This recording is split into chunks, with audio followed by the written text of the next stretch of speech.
The morning sun rose over New Busan like it did every other day. The colony world was beautiful in the early hours.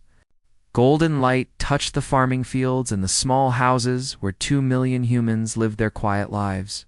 Children walked to school with bags on their backs. Parents waved goodbye from doorways. Nobody knew that this would be the last normal morning they would ever have. Captain Min-ho Beek stood at his security station and drank his coffee. He watched the monitors that showed the peaceful streets of the colony. His job was usually boring.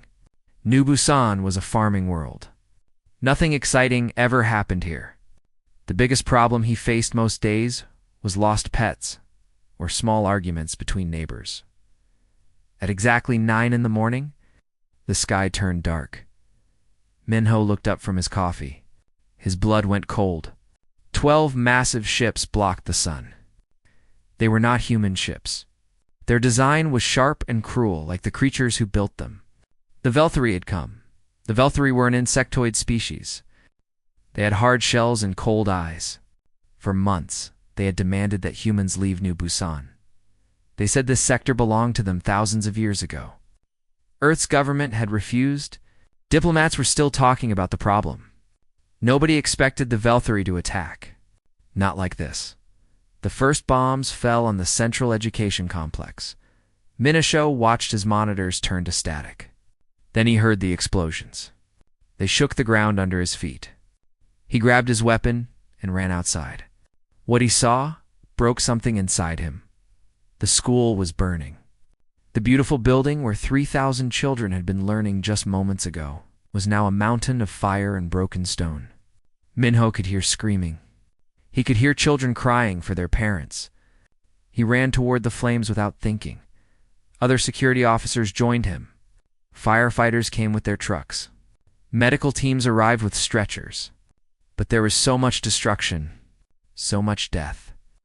Min-ho pulled a small boy from the wreckage. The child was maybe 7 years old. He was crying and asking for his mother. Min-ho held him close and promised that everything would be okay. He did not know if that was true. Dr. Hounsho was having breakfast when the attack began. She was a colony physician, a woman of 45, who had delivered half the babies in New Busan. When she heard the explosions, she dropped her cup and ran to the medical center. Within an hour, the center was full of injured children. Houn worked without stopping. Her hands moved quickly as she treated burns and broken bones. She held the hands of children who were scared and alone. She closed the eyes of those she could not save. Every small body that went still under her care took a piece of her heart with it. But she did not stop. She could not stop. There were too many who still needed her. The attack lasted only 15 minutes. The Velthari ships dropped their bombs and then flew away. They did not attack the military base. They did not destroy the power stations or the water supply. They only hit the school. This was not random destruction. This was a message by sunset. The numbers became clear. 847 children were dead.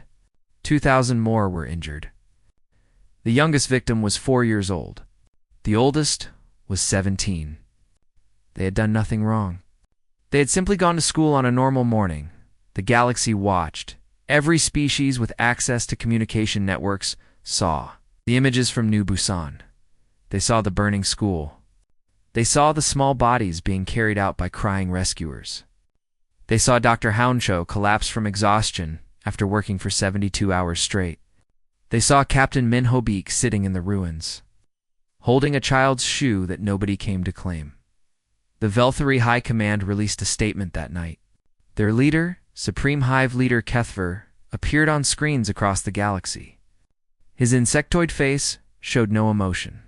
His voice was cold and flat. Soft targets create soft surrenders, he said.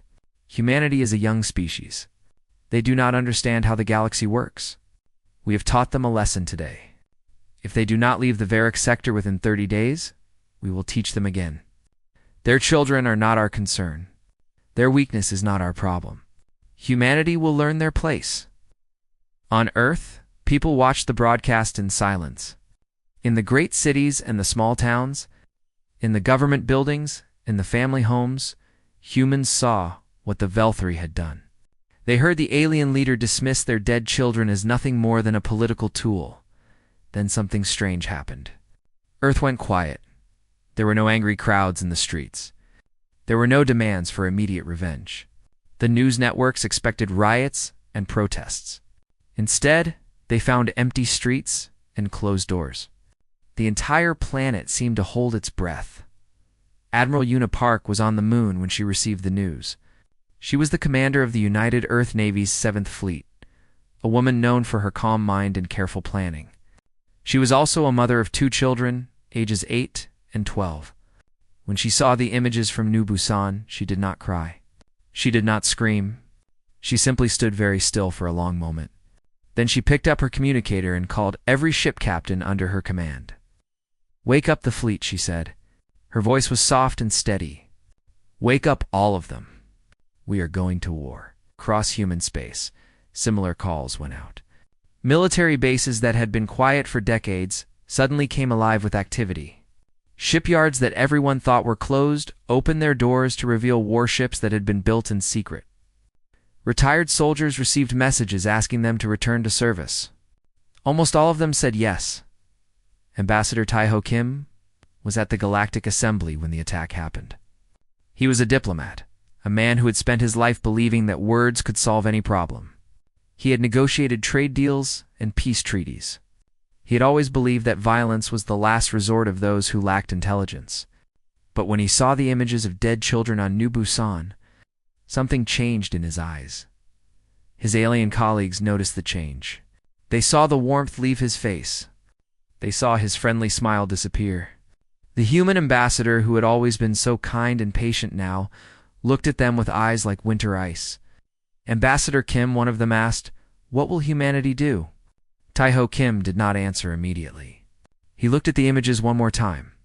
He saw a little girl who reminded him of his own granddaughter. Then he stood up and straightened his suit. "We will do what we must," he said quietly, "and the galaxy will watch." He walked out of the chamber without another word.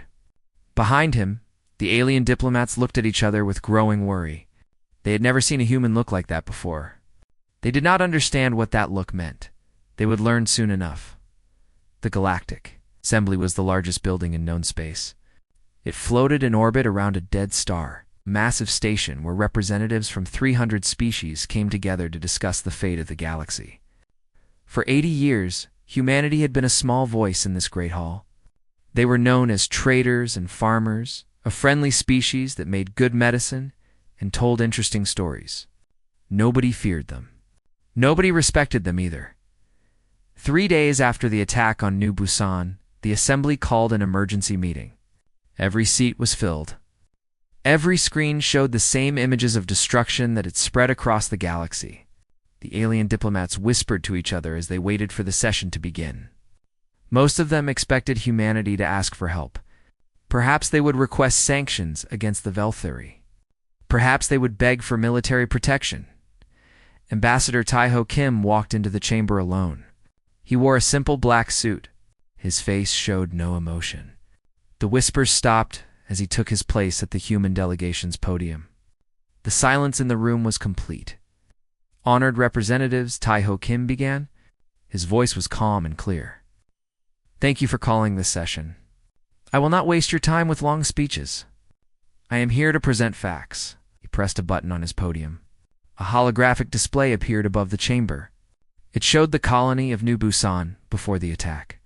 Green fields. Happy families. Children playing in schoolyards. "This was our home," Taiho Kim said. 2 million humans lived here in peace. They grew food. They raised families. They hurt no one. The image changed. Now it showed the burning school, the broken bodies, the crying parents searching through rubble for their children. "This is what the Velthuri did to our home. 847 children died that morning. The youngest was 4 years old. Her name was Soman. She liked to draw pictures of flowers." The chamber was silent. Some of the alien diplomats looked away from the images. Others watched with expressions that were hard to read. "The Velthuri have called this a lesson," Taiho Kim continued. "Their leader said that soft targets create soft surrenders. He believes that killing our children will make us afraid. He believes we will run away and give them what they want. The Velthari ambassador rose from his seat. He was a tall insectoid with a hard shell and clicking mandibles. His name was Vorith, and he had served the Dominion for over 60 years.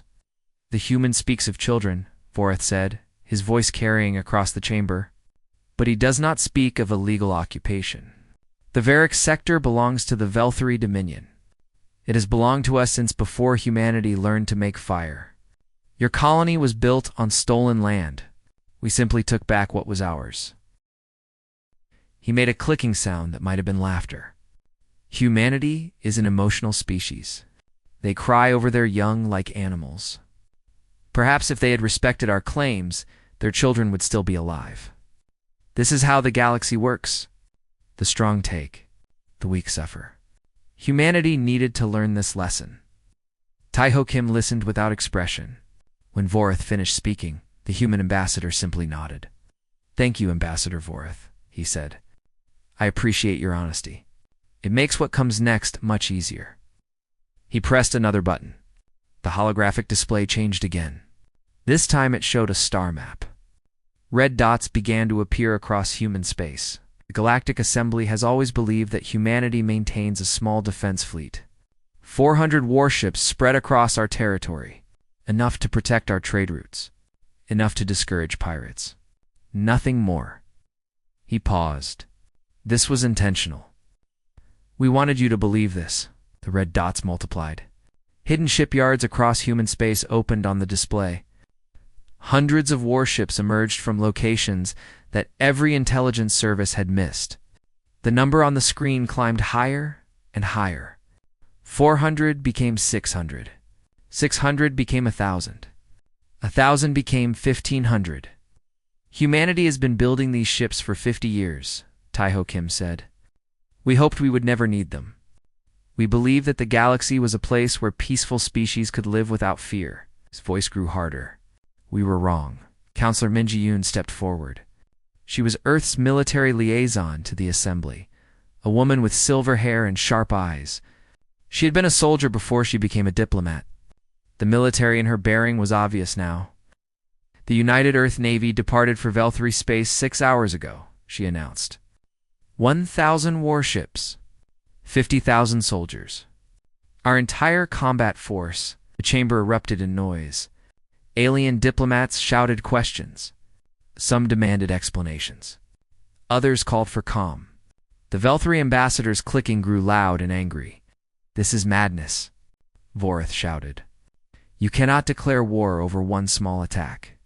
The Galactic Assembly will not permit this aggression. Taiho Kim raised his hand. The chamber slowly fell silent again. We did not come here to ask permission, he said. We came here to inform you of what happens next. And to deliver a message. New image appeared. It was an old man sitting in a simple chair. His hair was white. His face was lined with age. But his eyes were clear and bright. His name was Elder Seojin Han, and he was 97 years old.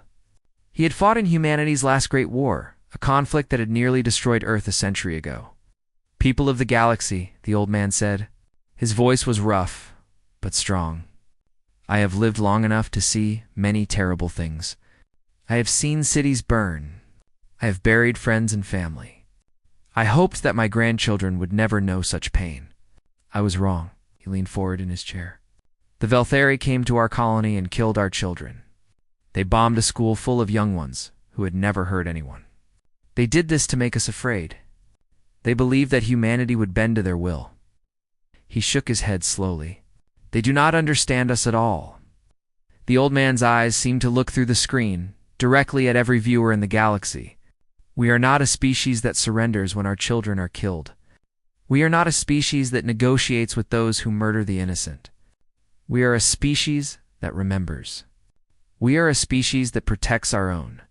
And we are a species that finishes what others start. His voice dropped to almost a whisper.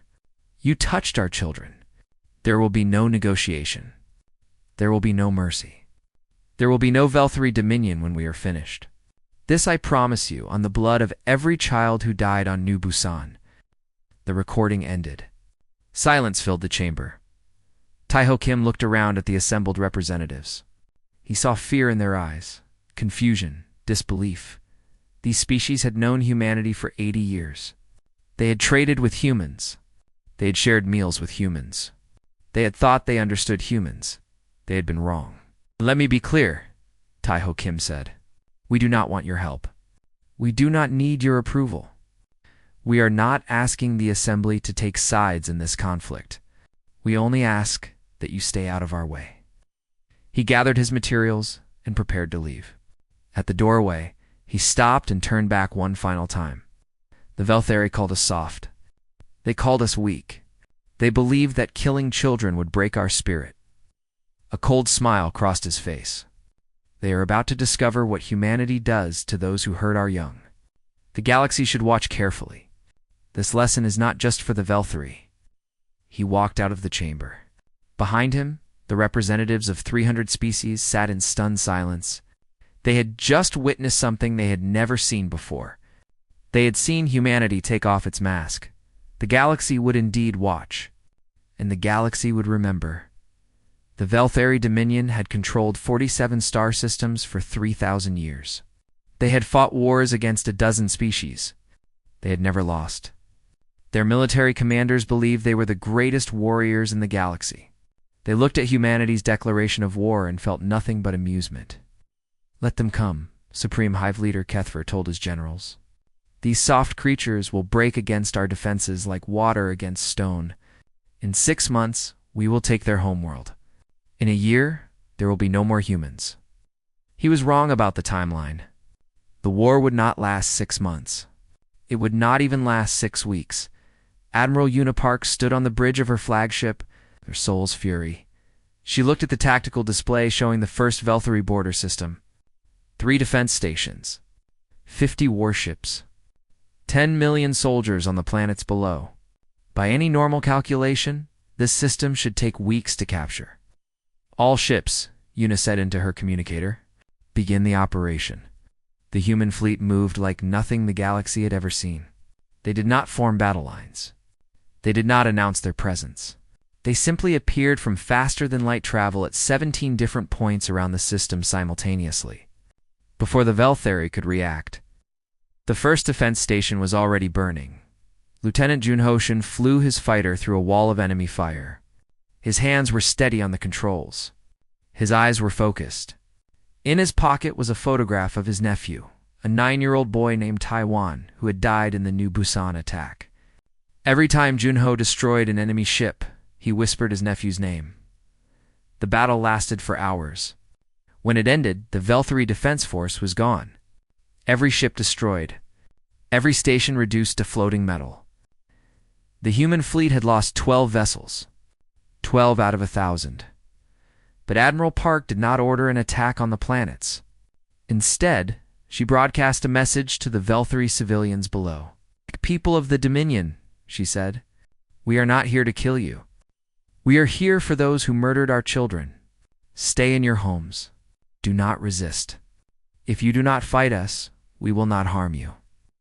Some of the alien species watching from across the galaxy were confused by this message. If humanity wanted revenge, why were they showing mercy? The answer came soon enough. Commander Yunji. An was the tactical officer on the Soul's Fury.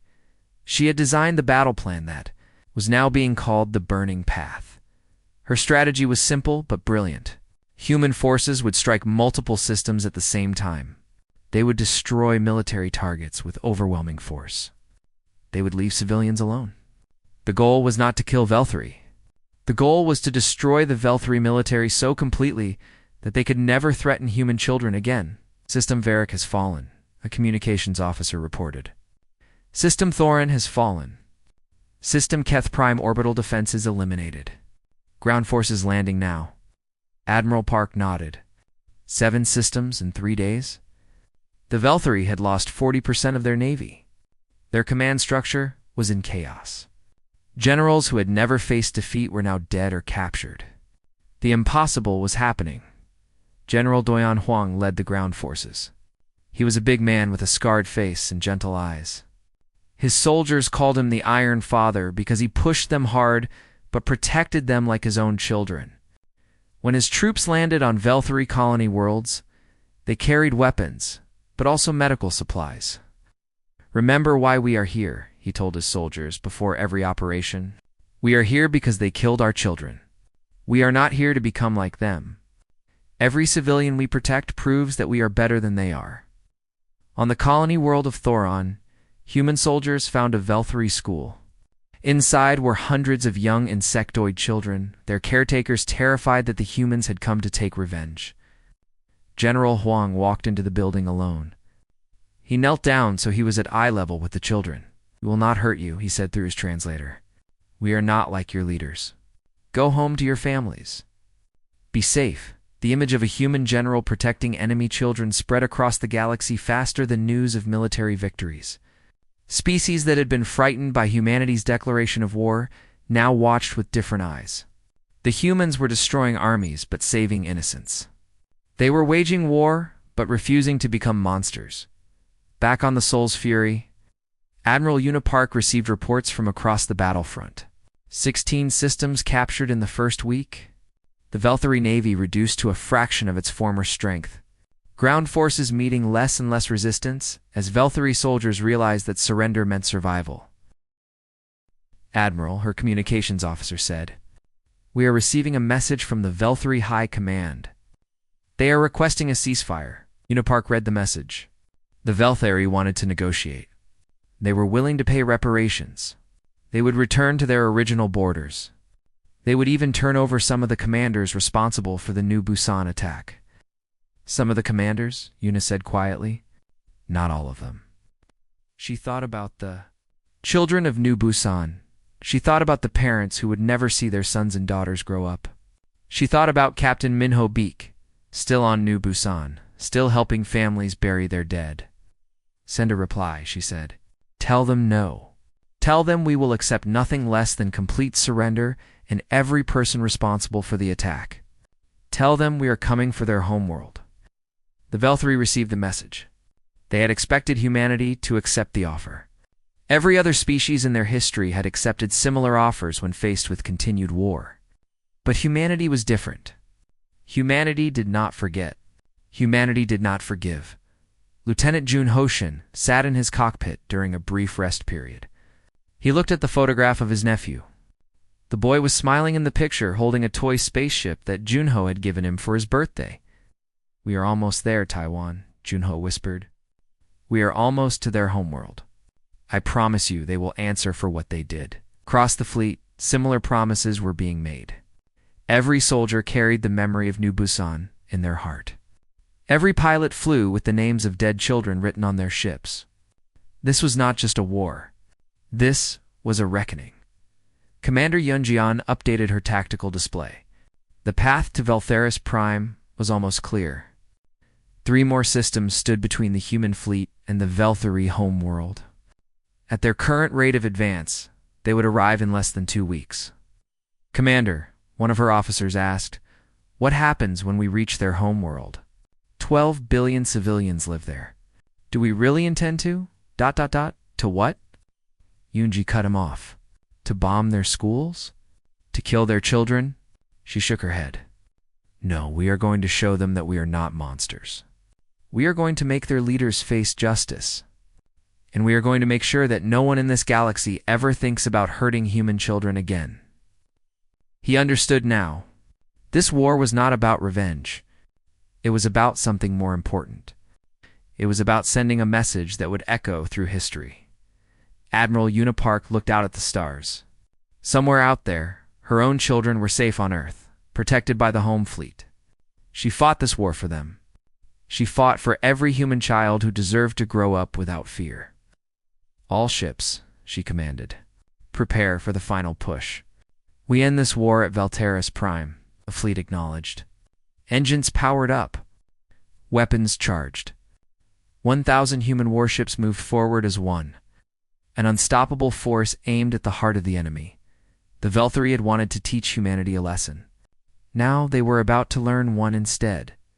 Veltharis Prime was a beautiful world. Blue oceans covered most of its surface. Green forests spread across the continents. Cities of glass and metal rose toward the sky. 12 billion Velthari lived there, the heart of an empire that had lasted 3,000 years. On the 23rd day of the war, they looked up and saw human warships filling their sky. Admiral Una Park stood on the Bridge of the Souls. Furion looked down at the planet below. Her fleet surrounded it completely. Nothing could enter or leave without her permission.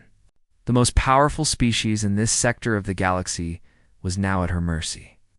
Admiral, her tactical officer reported, the Velthari homeworld defenses are targeting our ships. They have orbital cannons, missile platforms, and approximately 200 warships in defensive positions. How long would it take us to destroy them? The officer checked his calculations. For hours, maximum. But the battle would cause significant damage to the civilian areas below. Unipark nodded slowly. She had expected this. The Velthari military was using their own people as shields, hoping that humanity would hesitate to attack. Open a channel to the Velthari High Command, she ordered, and broadcast it to the entire planet. Her face appeared on every screen on Veltharis Prime, in homes and workplaces, in schools and hospitals. The Velthari people saw the human admiral who had destroyed their military in less than a month. People of Veltharis Prime, Una Park said. Her voice was calm but firm. I am Admiral Una Park of the United Earth Navy. My fleet surrounds your world. Your military forces have been defeated. The war, for all practical purposes, is over. She paused to let her words sink in. Across the planet, 12 billion beings held their breath. 23 days ago, your leaders sent ships to our colony on New Busan. They bombed a school.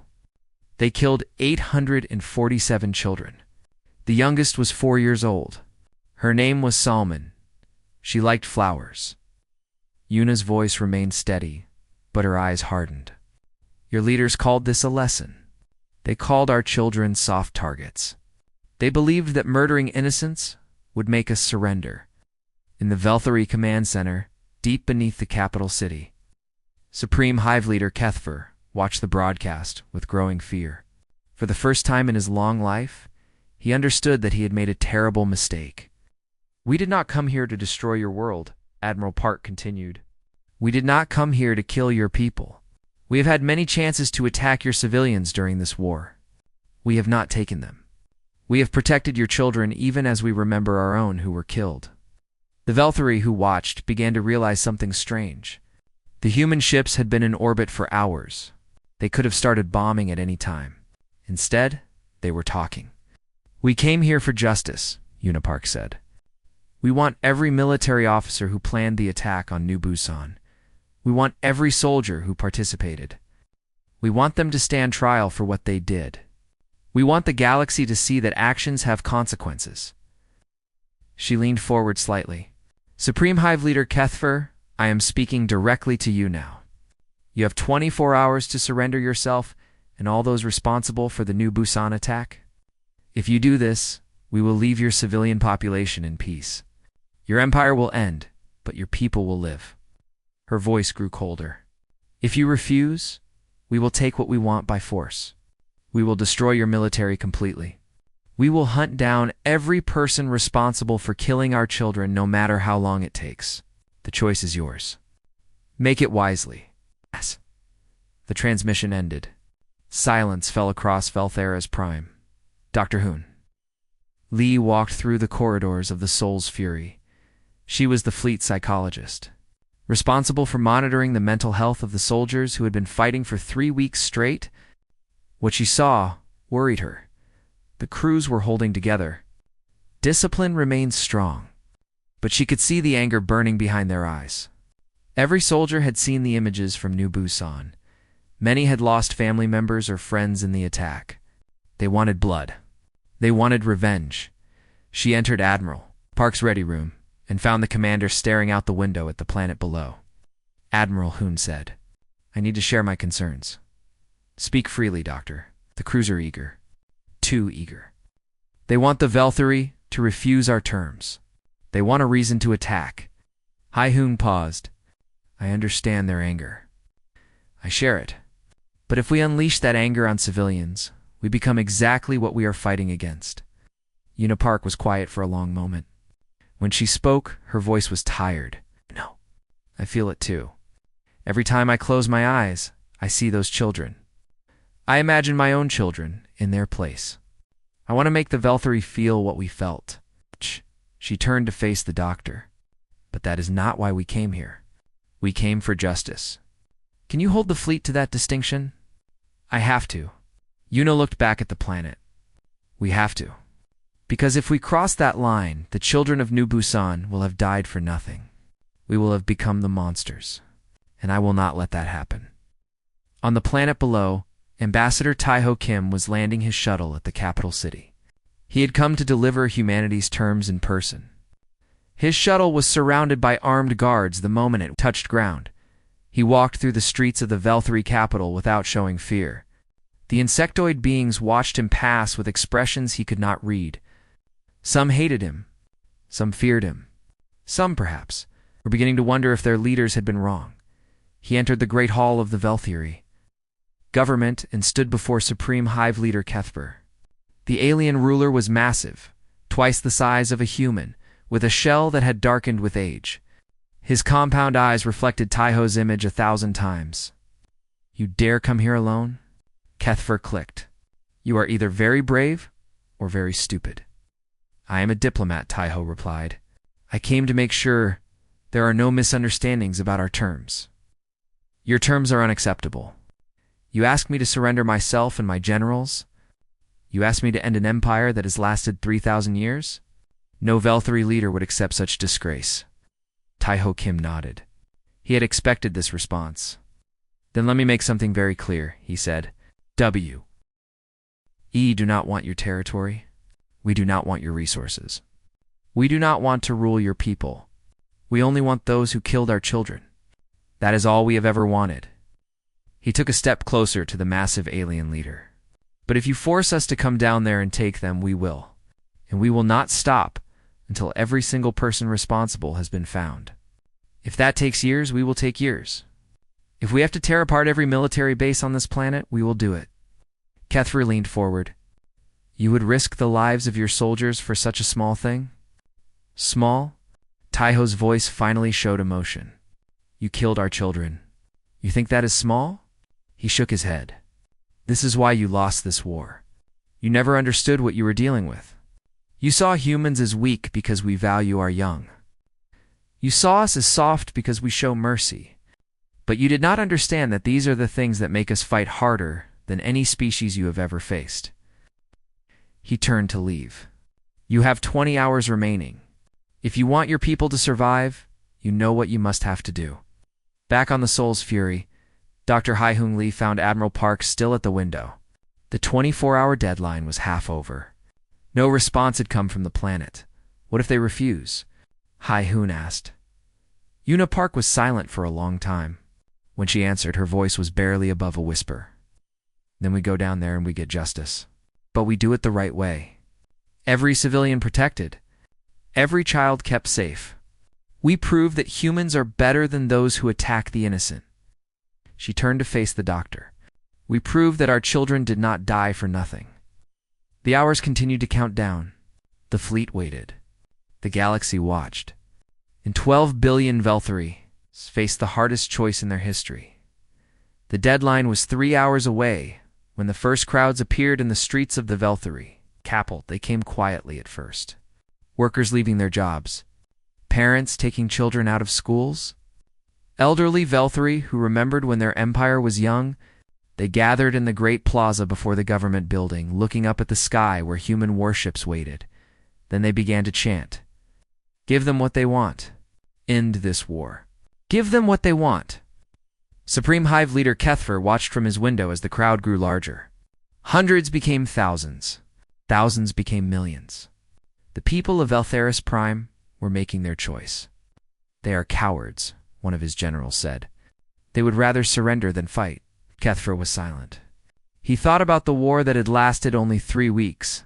He thought about the fleet that had been destroyed, the systems that had fallen, the soldiers who had died. He thought about the human admiral who could have bombed his planet, but chose to wait instead. No, he said finally. They are wise. Wiser than we were. The crowd continued to grow. Some of them had brought the bodies of soldiers killed in the war. They laid them in the plaza as a reminder of the cost. Others carried images of their own children, still alive because humans had chosen not to attack civilian targets. "We did this," an old Velthari female shouted to the crowd. "Our leaders killed their children and thought they would do nothing. Now, look what has happened. How many more of us must die for their pride?" The crowd roared in agreement. They began to move toward the government building. The guards at the doors looked at each other nervously. They could fight their own people, but they would lose. And then the humans would come anyway. Inside the building, generals began to slip away. Some tried to escape in private shuttles, only to find that human ships were tracking every vessel that left the atmosphere. Others hid in bunkers beneath the city. But they could not hide forever. Admiral Una Park received reports of the uprising with a mixture of relief and sadness. She had hoped it would end this way. She had also known that if it did not, she would have to make terrible choices. "Admiral," her communications officer said, "we are receiving a transmission from the planet's surface. It is Supreme Hive Leader Kethver. He wishes to speak with you." Una nodded. "Put him through." Alien leader appeared on her screen.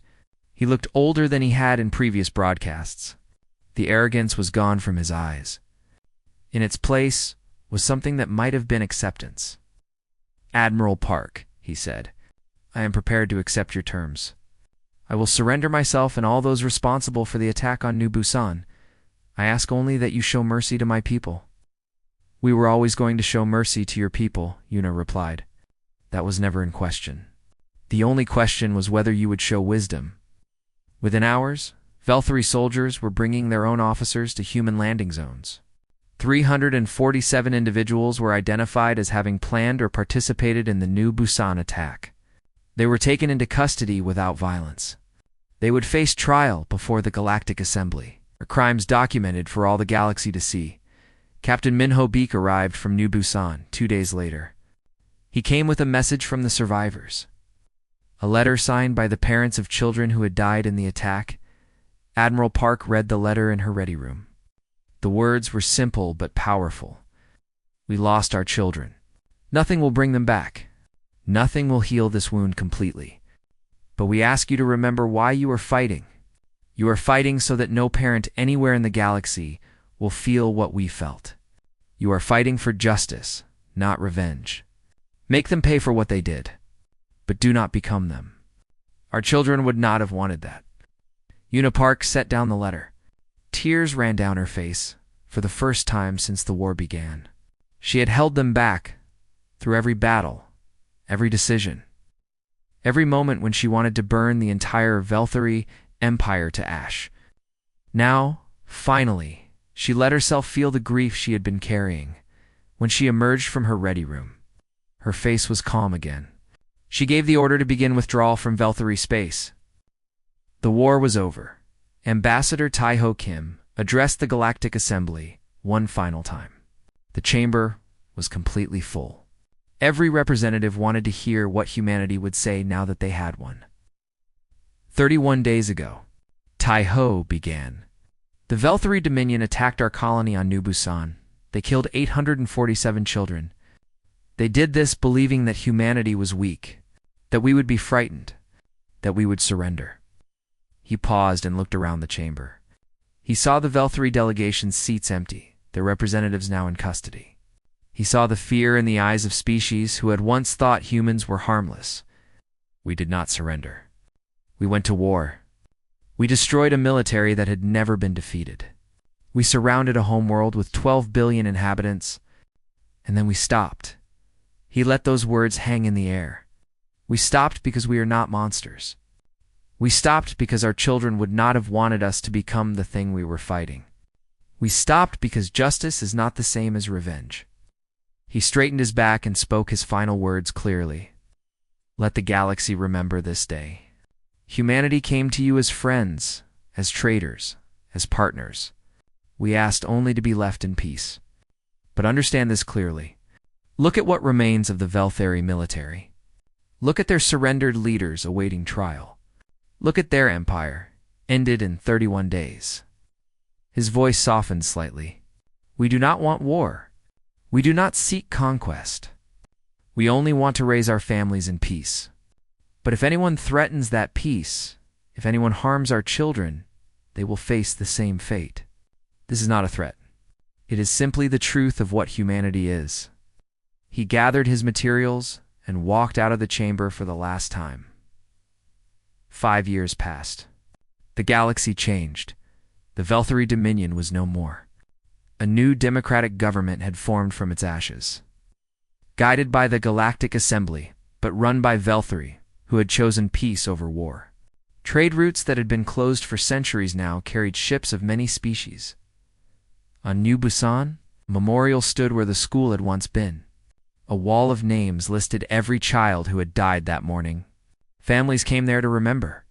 Visitors came from across the galaxy to see what had started the war and how it had ended. A young girl named Yeren Song stood before the wall. She was 15 years old now, one of the survivors of the attack. A scar ran across her cheek where falling stone had cut her face.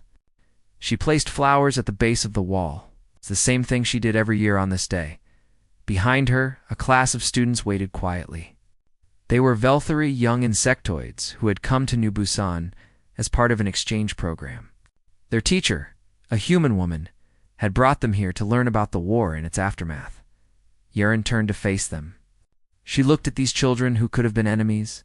She saw fear in some of their eyes, guilt in others. They had been born after the war. They had done nothing wrong, but they carried the weight of what their people had done.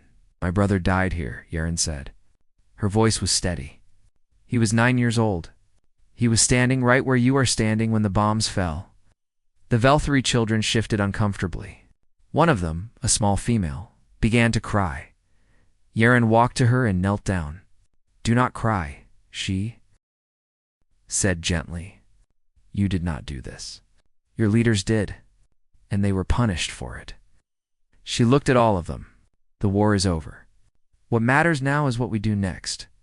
My brother would want me to help build a galaxy where this never happens again. That is why I agreed to meet with you today.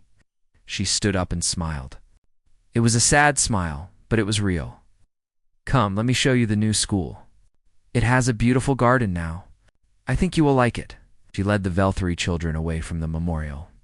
Behind them, the names on the wall caught the afternoon light. 847 children who would never grow up. 847 reasons why humanity had gone to war in the years that followed. Other species sometimes asked humans about the war. They wanted to understand how a peaceful species could become so dangerous so quickly. The answer was always the same. We did not become dangerous, humans would say. We always were. We simply choose not to show it. We choose to be traders and farmers and friends. But underneath that choice is something else. Something that wakes up when our children are threatened. Ow. The galaxy learned to respect that truth. They learned that humans were the most dangerous species not because they loved war, but because they loved their children more, and the children of New Busan were never forgotten. On the anniversary of the attack each year, ships from across the galaxy gathered in orbit around the colony world. They came in silence, lights dimmed, weapons cold. They came to remember. They came to honor. They came to remind themselves of what happened when someone hurt human children. The last line of the memorial on New Busan read, "They hurt our children once. The galaxy remembers what happened next. No one has touched them since. No one ever did again."